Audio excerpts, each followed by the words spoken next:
اللہ تعالیٰ عنہ نے کہا کہ میں نے حضرت صلی اللہ علیہ وسلم کے لیے غسل کا پانی رکھا تو آپ نے پہلے پانی اپنے ہاتھوں پر گرا کر انہیں 2 یا 3 بار دھویا، پھر اپنے داہنے ہاتھ سے بائیں پر گرا کر اپنی شرمگاہوں کو دھویا، پھر ہاتھ کو زمین پر رگڑا، پھر کلی کی اور ناک میں ڈالا، پھر اپنے چہرے اور ہاتھوں کو دھویا، پھر اپنے سر کو 3 مرتبہ دھویا، پھر اپنے سارے بدن پر پانی بہایا، پھر آپ اپنی غسل کی جگہ سے الگ ہو گئے، پھر اپنے قدموں کو دھویا۔ صحیح بخاری حدیث نمبر 266۔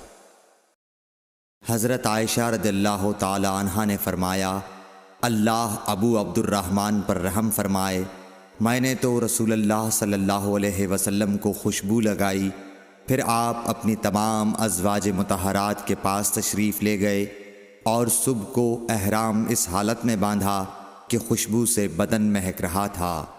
صحیح بخاری حدیث نمبر 267۔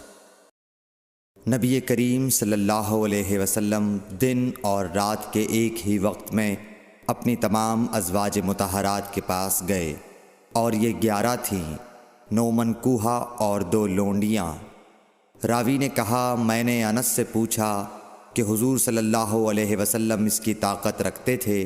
تو آپ نے فرمایا کہ ہم آپس میں کہا کرتے تھے کہ آپ کو 30 مردوں کے برابر طاقت دی گئی ہے۔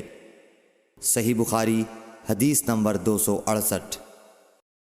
حضرت علی رضی اللہ تعالی عنہ نے فرمایا کہ مجھے مزید بکثرت آتی تھی، چونکہ میرے گھر میں نبی کریم صلی اللہ علیہ وسلم کی صاحبزادی حضرت فاطمۃ الزہرا رضی اللہ تعالی عنہا تھیں، اس لیے میں نے ایک شخص مقداد بن اسود اپنے شاگرد سے کہا کہ وہ آپ صلی اللہ علیہ وسلم سے اس کے متعلق مسئلہ معلوم کریں۔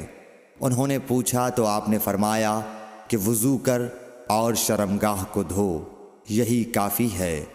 صحیح بخاری حدیث نمبر 269۔ حضرت عائشہ رضی اللہ تعالی عنہ نے فرمایا، میں نے خود نبی صلی اللہ علیہ وسلم کو خوشبو لگائی، پھر آپ اپنی تمام ازواج کے پاس گئے اور اس کے بعد احرام باندھا۔